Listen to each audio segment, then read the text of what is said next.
Alrighty, so we are filming after the exhaust install, and I think already you'll be able to tell the difference. This is part 2. There should be a link in the description to part 1. Again, like I said before, the basic goal is to compare the driving from the driver's seat of these two exhausts. Stock, factory, or stock, I'm going to just pull over here real quick and just finish this blah blah blah. So, it's a 2016 Mazda MX-5 Miata Club Trim, and we just went from stock exhaust. This is the Goodwin Racing Roadster Sport Race exhaust, and we're gonna drive the same loop we just did. Me and Evan. My name's Dan, and we're gonna do this just so you can compare how these two sound in actual driving scenarios, so you can decide for yourself whether it's too loud or not relative to each other. With that said, let's get going. Please excuse any noises we may or may not unconsciously make. Yep. Oh man, damn it.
full throttle.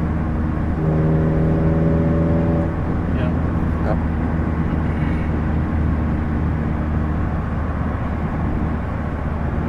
Oh shit, yeah. Yeah.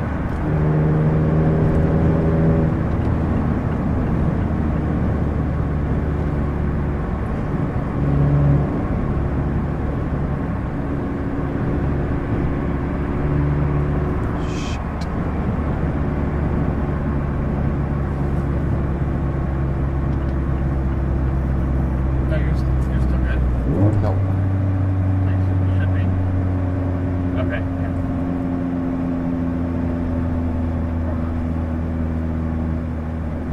Okay, yeah. You ready? Yep.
Fuck it, director's cut.